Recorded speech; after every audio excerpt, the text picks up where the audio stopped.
ఈరోజు పెద్దలు పూజ్యులు అడపా బాబ్జీ గారి విగ్రహావిష్కరణ కార్యక్రమానికి విచ్చేసినటువంటి బాబ్జీ గారి అభిమానులకి, బాబ్జీ గారి ముద్దుల తనయ శ్రావణి గారికి, ఇక్కడికి విచ్చేసినటువంటి ప్రతి ఒక్కరికి ముందుగా నా హృదయపూర్వక నమస్కారాలు. ఈరోజు బాబ్జీ విగ్రహావిష్కరణ చేసుకోవటం నేనైతే చాలా బాధాకరమైనటువంటి విషయం. ఎందుకంటే వయసులో చిన్నాడు, మాకన్నా ఒక సంవత్సరం పెద్దాడు అనుకుంటా. చిన్న వయసులో మరణించటం, ఆయన మన మధ్య లేకపోవటం, మనకి దూరం అవటం, ఆయనతో పరిచయం ఉన్నటువంటి, సంబంధం ఉన్నటువంటి ప్రతి వ్యక్తికి కూడా తీరని లోటు. అదేవిధంగా ఈ గుడివాడ పట్టణంలో ఉన్నటువంటి అనేక మంది బాబ్జీకి ఉన్నటువంటి ఆర్థిక స్తోమతలో ఎవరొచ్చి ఏది అడిగినా కూడా కాదు లేదు అని చెప్పకుండా, డబ్బులు ఉన్నా లేకపోయినా పక్కన దగ్గర తీసుకునే సహాయ సహకారాలు అందించినటువంటి వ్యక్తి. అటువంటి అనేక మంది నిర్భాగ్యులకి బాబ్జీ లేనటువంటి లోటు తీర్చలేనటువంటిది. గత ఎన్నికల్లో 2019లో ఇంకా ఎన్నికలు 60 రోజులు ఉందనగా ఈ గుడివాడ పట్టణంలో ఉన్నటువంటి ప్రతి వార్డు, ప్రతి ఇంటికి తనే ఎన్నికల ప్రచారంలో తిరగటం జరిగింది. నేనైతే 2 రోజులే ఈ పట్టణంలో తిరిగాను. తను 60 రోజులు ఇక్కడ డోర్ టు డోర్ పార్టీ యంత్రాంగంలో కలిసి నడిచి ఎన్నికల్లో అయ్యే నాటికి నేను నాకన్నా నల్లగా పెంకులాగా అయిపోయి చాలా కష్టపడినటువంటి వ్యక్తుల్లో బాబ్జీ మొట్టమొదట ప్లేస్లో ఉన్నటువంటి వ్యక్తి. ఎప్పుడూ కూడా డబ్బు కోసం, పదవుల కోసం ఆశపడినటువంటి వ్యక్తి.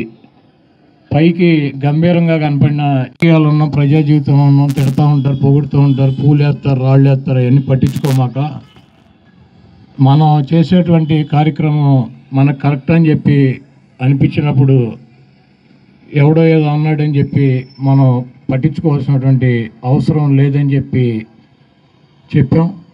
మున్సిపల్ వైస్ చైర్మన్గా ఉండగా కొంతమంది ద్రోహులు వైస్ చైర్మన్గా అవిశ్వాస తీర్మానం పెట్టి బాబ్జీని దించాలని చెప్పి మన దగ్గర గెలిచినటువంటి 12 మంది ఆ పక్కకి వెళ్ళిపోయి, ఒక దొంగ, ఒక 420 గాడు అధికారం ఉంది, మేము ఏదైనా సరే చేయగలం అన్నటువంటి కండకావరంతో బాబ్జీని దించాలని చెప్పి ప్రయత్నం చేసినప్పుడు నేను ఎట్టి పరిస్థితుల్లోనూ బాబ్జీని దించనివ్వనని చెప్పి నేను డబ్బు ఖర్చు పెడతాంటే నా 2 చేతులు పట్టుకుని ఇంటికి వచ్చి, ఏమన్నా ఇంకొక సంవత్సరం అది మనకి పదవి ఉంటుంది, పోతే పోతుంది, మీరు అనవసరంగా డబ్బు ఖర్చు పెట్టొద్దని చెప్పి నా చేతులు పట్టుకుని బతిమాలినటువంటి వ్యక్తి.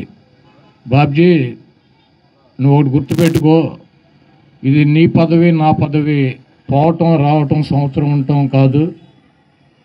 మనని ఈ గుడివాడ పట్టణంలో ఎవడెవరితో కలిసినా ఎవడొచ్చి ఏం చేసినా కూడా ఎంట్రుక ముక్క పేకలేడని చెప్పి నిరూపించాల్సిన అవసరం నీకు నాకు కూడా ఉంది.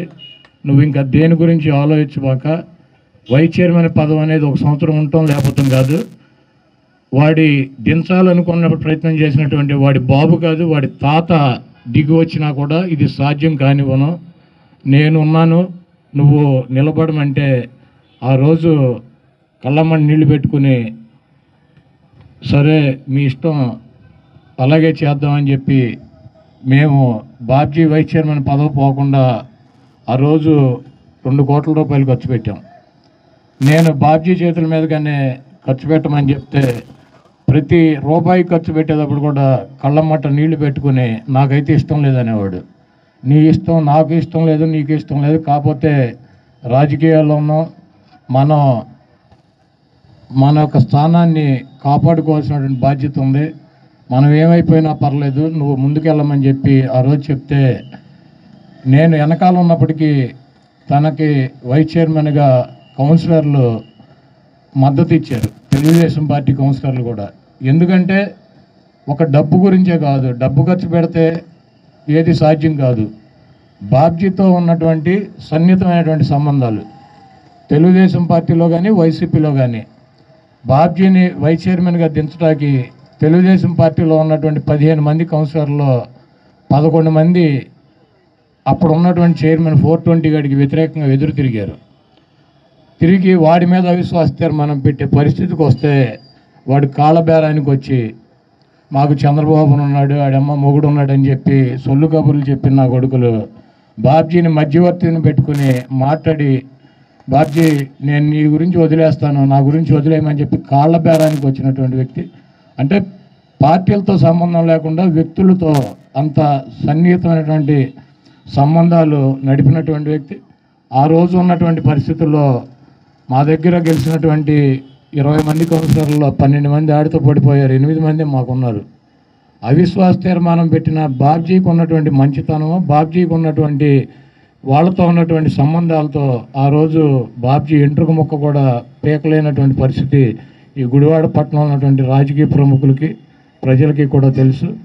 బాబ్జీ గారు లేనటువంటి లోటు బాబ్జీ గారి కుటుంబ సభ్యులకు కానీ ఆయనతో సన్నిహితంగా మెలిసినటువంటి వ్యక్తులకు కానీ ఈరోజు కనుక బాబ్జీ కనుక ఉన్నట్లయితే ఎక్కడో తిరుగుతూ ఉండేవాడు నన్ను గెలిపించాలని చెప్పి.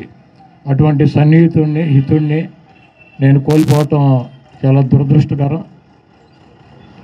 బాబ్జీకి షార్ట్ టెంపరు, ఎవరినైనా సరే తిట్టేస్తాడు ఫస్ట్. నేను బాబ్జీ వాళ్ళ షాప్కి వెళ్తే ఇందాక కులాలకి మతాలకి అతీతమైన వ్యక్తి బాబ్జీ అని చెప్పి చెప్పాడు. అది నిజంగా వాస్తవం. ఎందుకంటే నేను ఎప్పుడన్నా షాప్కి వెళ్తే నాగమల్లేశ్వరరావు వాళ్ళు ఉండేవారు అక్కడ షాప్లో. రోజు కూడా వెళ్ళి ఒక కాఫీనో టీనో తాగి రావటం. లేకపోతే మా గొడవల గారు బాబ్జీ, జోగా సూర్యప్రకాష్ గారు, వీళ్ళెవరూ కూడా ఆయన కులం కాదు. ఆయనకి కులాలతో సంబంధం లేనటువంటి వ్యక్తి. కాకపోతే అక్కడ కొంతమంది బాబ్జీ మా కులం మావాడు అని చెప్పి ఓన్ చేసుకుంటారు. కాకపోతే బాబ్జీ కులాలకు సంబంధం లేనటువంటి వ్యక్తి. అలాగే వంగవీటి మోహన్ రంగారావుని విపరీతంగా అమితంగా ప్రేమించినటువంటి వ్యక్తి బాబ్జీ. రంగా గారికి వర్ధంతికి దండేటాకి వస్తే కళ్ళమ్మని నీళ్లు తిరిగి ఏంటి బాబ్జీ అంటే బంగారం లాంటి మనిషిని చంపేశారండి అనేవాడు. చనిపోయి చాలా కాలం అయింది బాబ్జీ, నువ్వు కళ్ళమ్మని నీళ్లు పెట్టుకోవకని చెప్పేవాడిని. అలాగే రాధాబాబుతో సన్నిహితమైనటువంటి సంబంధాలు ఉన్నటువంటి వ్యక్తి ఆ కుటుంబంతో. అటువంటి బాబ్జీ గారి విగ్రహం రంగా గారి విగ్రహం పక్కన పెట్టడం, ఈ కార్యక్రమాన్ని పురుషోత్తం లీడ్ తీసుకుని బాబ్జీ యువసేన అని చెప్పి బాబ్జీ గారు ఉండగా బాబ్జీతోనే నడిచినటువంటి వ్యక్తి. మరి తనే ఈ విగ్రహాన్ని రంగగారి విగ్రహం పక్కన ప్లాన్ చేయాలని చెప్పి పెట్టి ఇంత పెద్ద ఎత్తున ఈ కార్యక్రమాన్ని చేసి మనిషి బతికొండగా అవసరాల కోసం అనేక కార్యక్రమాలు చేస్తాం. చనిపోయిన తర్వాత పెద్దగా ఎవరో కూడా పట్టించుకోరు, వదిలేస్తారు. ఎందుకంటే రాజుగారి ఇంట్లో కుక్క చచ్చిపోతే ఆ రాజ్యంలో ఉన్నటువంటి పిల్ల జల్ల గొడ్డు గోద అందరూ వెళ్ళి రాజుగారిని పలకరించారంట.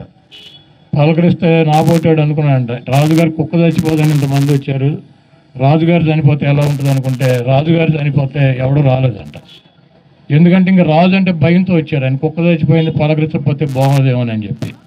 ఈరోజు బాబ్జీ లేకపోయినప్పుడు కుటుంబ సభ్యులుగా భావించి ఈ రోజుకి బాబ్జీని హక్కును చేర్చుకున్నటువంటి ప్రతి గుండెకి కూడా నేను ధన్యవాదాలు తెలుపుతూ, ఇంకో జన్మంటూ ఉంటూ మా బాబ్జీ మేము ఉన్న చోటే ఉండాలని చెప్పి మాతో కలిసి సంపూర్ణమైనటువంటి జీవితం గడపాలని చెప్పి, అదేవిధంగా ఆయనకి ఆత్మ శాంతించాలని చెప్పి ఆయన కోరుకున్నట్టు ఆయన నడిచినటువంటి దారిలో మేము కూడా నడుస్తాం.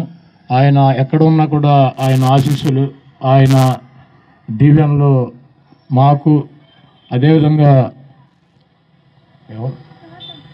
శ్రావణ్ గారికి ఉండాలని చెప్పి కోరుకుంటూ సెలవు తీసుకుంటున్నాను.